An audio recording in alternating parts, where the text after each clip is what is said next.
అంటే మనం గుడిల నుంచి వచ్చినాం, చివరి గుడిసెల నుంచి వచ్చినాం. అంటే రెక్కలే ఆస్తిగా బతికే నిరుపేద శ్రామిక వర్గాల నుంచి వచ్చినాం. డాక్టర్ అంబేద్కర్ మన తండ్రి. డాక్టర్ అంబేద్కర్ సాంఘిక సంక్షేమ హాస్టల్ అని, రెసిడెన్షియల్ అని మన కోసం పెట్టి భారత రాజ్యాంగంలో నా బిడ్డలు, ఏ బిడ్డ అన్నము లేకుండా ఉండదు, ఏ బిడ్డ చదువు లేకుండా ఉండదు, ఏ బిడ్డ ఉద్యోగం లేకుండా ఉండదు.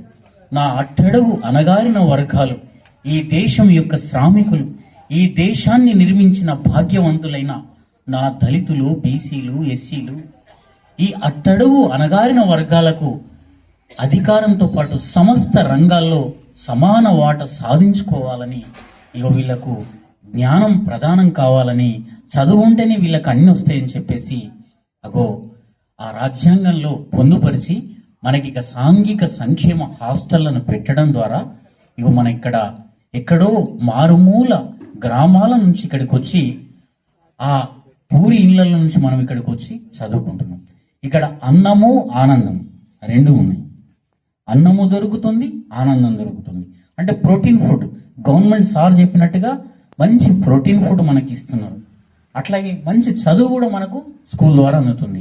ఆ వాటి ద్వారా మనం ప్రతిరోజు చూస్తున్న మన తల్లిదండ్రుల బాధలు, ఇంటికి పోతే అమ్మా నాన్న వాళ్ళ రెక్కలే ముక్కలుగా చెమటను చిందించి వాళ్ళు పని చేసి మీకోసం ఎంతో కష్టపడి మా బిడ్డ కలెక్టర్ కావాలా, మా బిడ్డ డాక్టర్ కావాలా, మా బిడ్డ ఇంజనీర్ కావాలా, కనీసం మా బిడ్డ మేము చేసిన ఎట్టి చాకిరి చేయకుండా, మేము చేసిన కూలినాలి చేయకుండా మంచి ఉన్నతమైన స్థితిలో ఉండాలని ప్రతి తల్లి తండ్రి కోరుకుంటారు కదా.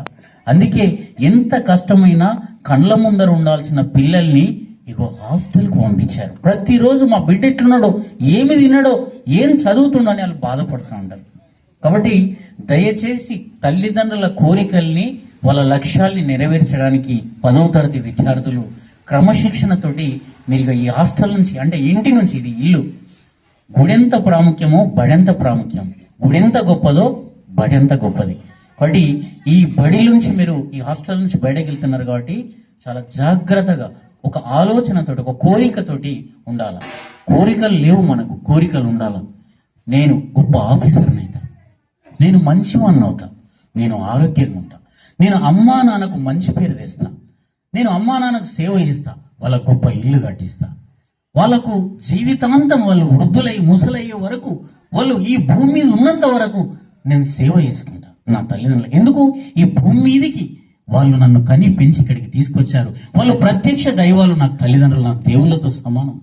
అట్లాగే నాకు ఈ ఐడియాలజీగా ఇన్ని హక్కులు ఇచ్చి, అన్నం పెట్టి, చదివించి, ఉద్యోగం ఇచ్చిన డాక్టర్ అంబేద్కర్, బాబు జగ్జీవన్ లాంటి మహనీయులు కదా, పూలే అంబేద్కర్, సావిత్రిబాయి పూలే, జ్యోతిరావు పూలే కదా వాళ్ళు. అట్లా ఆ మహనీయులకు దండం పెట్టుకోవాలి, మన తల్లిదండ్రులను గౌరవించుకోవాలి. అట్లా మీరు ఒక లక్ష్యంతో ఇప్పుడే 10వ తరగతి తర్వాత ఏ కోర్సు, ఎంపీ డాక్టర్ అవుతారా, బైపీసీ, ఇంకోటి ఇంజనీర్ అవుతారా, ఎంపీసీ, ఏరోనాటికల్ ఇంజనీర్ అవుతారా, శాస్త్రవేత్తలు అవుతారా. ఎందుకు? మనకేం తక్కువ? గవర్నమెంట్ ఇచ్చిన సదుపాయాలు వట్టి చాకిరి కాదు, ఉట్టగే ఇవ్వలే.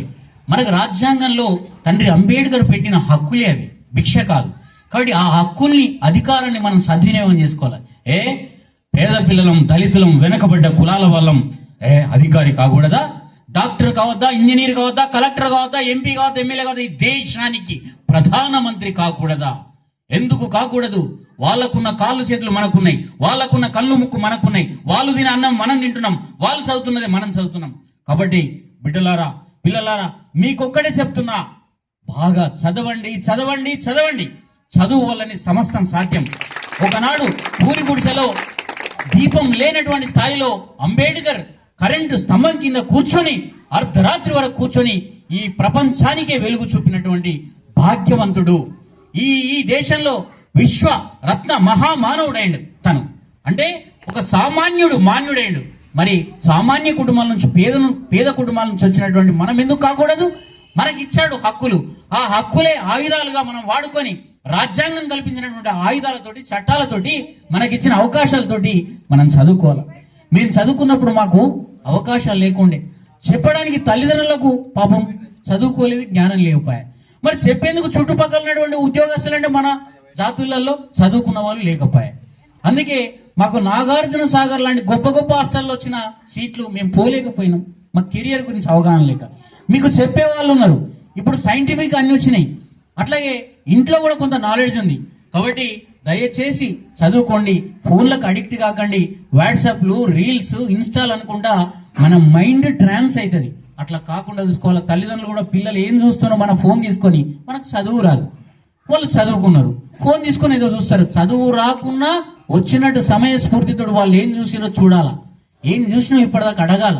ఎందుకు వాళ్ళ ఆ వయసు తెలియని వయసులో ట్రాక్ లైన్ తప్పుతారు, మిస్ కావద్దు అని అంటే మనం జాగ్రత్తగా ఉండాలా, తల్లిదండ్రుల బాధ్యత అది. కాబట్టి తల్లి ఇప్పుడు గురువుగా, రక్షకుడుగా, వార్డెన్ గారు మీ చేతిలో పెడుతున్నాడు. ఇప్పుడు నెక్స్ట్ మీ చేతిలో పెడుతున్నాడు కాబట్టి ఇన్ని రోజులు కాపాడిండు. మరి మీరు లేకున్నా ఇక్కడ పిల్లలు సత్ప్రవర్తనతో 6వ తరగతి నుంచి 10వ తరగతి దాకా సక్సెస్ఫుల్ లైఫ్ను ఇక్కడ లీడ్ చేసి బయటకు వస్తున్నారు. మరి బాధ్యత మీదే తల్లిదండ్రులు. కాబట్టి దయచేసి పిల్లలారా బాగా చదవండి. ఎక్కడెక్కడో రోజు వేల కోట్ల ఆస్తులు అక్రమంగా సంపాదించి దుబాయ్, అమెరికా, సింగపూర్ లాంటి ఎయిర్లైన్స్ లో ఎయిర్ బస్సులలో తిరుగుతున్నారు. మన ఎర్ర బస్ ఎక్కట్లేదు, వాళ్ళు ఎయిర్ బస్ అంటే ఫ్లైట్లలో తిరుగుతున్నారు. మన రక్తం ద్వారా, మనం కట్టే పన్నుల ద్వారా కోట్ల రూపాయల అక్రమ సంపాదన జరుగుతుంది. భూమి, రాజ్యం, సంపద కొంతమంది వర్గాల చేతుల్లో ఉంది. దళిత హాస్టల్స్ నుంచి మరి ఎందరో ఎదిగినరు. ఇక్కడ ఎస్సీ సాంఘిక హాస్టల్ను ఉపయోగించుకొని కలెక్టర్లైనరు, ఇంజనీర్లైనరు, ఎస్పీలైనరు, శాస్త్రవేత్తలైనరు. మీరు కూడా ఈ హాస్టల్ ఇందులో చదివి తల్లిదండ్రులకు దూరం 6 ఏళ్ళ నుండి 10 ఏళ్ళ నుండి మీరు సాధించకపోతే మన జీవితానికి అర్థం ఉంటుందా? ఇంటికాడ ఉంటే అయిపోయాయి కదా. మరి ఇన్ని రోజులు వాళ్ళకు దూరం ఉండి చదువుకొని మరి ఒక గొప్ప ప్రయోజకుడు కాకపోతే మన జీవితానికి ఏమర్థం నాయన? కాబట్టి బాల్యము మళ్ళా రాదు. బాల్యమురా మూల్యమురా తిరిగి రాని చేరని తీరమురా అన్నాడు ఒక కవి. కాబట్టి ఈ వయసు మళ్ళా రాదు. మా వయసుకు ఈజీగా వచ్చేస్తారు, మేము మీ వయసుకు తిరిగి రాలేము. కాబట్టి ఇప్పటి నుంచి మంచి ఆలోచనతోటి, సద్బుద్ధితోటి, బుద్ధిజీవిగా మనసు, చిత్తము, బుద్ధి, అహంకారం, ఈ 4 గుణాలు, వీటిని అంతఃకరణాలు అంటారు. వీటిని జాగ్రత్తగా గమనించుకొని మంచిగా తల్లిదండ్రులకు రెస్పెక్ట్ చేయాలా, ఉల్టా మర్రబడద్దు, ప్రియంగా మాట్లాడాలా, అబద్ధం ఆడకూడదు, మంచి టక్కేసుకోవాలా, షూ వేసుకోవాలా, ఈ వెంట్రుకలు తల మీద పడకూడదు, వారానికోసారి గోర్లు తీసుకోవాలా, 2 పూటల స్నానం చేయాలా. ఇది ఒక గట్టిగా చెప్తున్న తల్లిదండ్రులు కూడా 2 పూటల స్నానం చేయాలా. అది ఆరోగ్యానికి మంచిది, మన జీవితానికి మంచిది. కాబట్టి 2 పూటల స్నానం చేయాలా. ప్రోటీన్ ఫుడ్, ఫ్రూట్స్ అన్ని తినాలా. మనం చిన్నగా ఏదో లేదని కాదు, ఏదనుకో వృధా ఖర్చులు పెట్టకూడదు.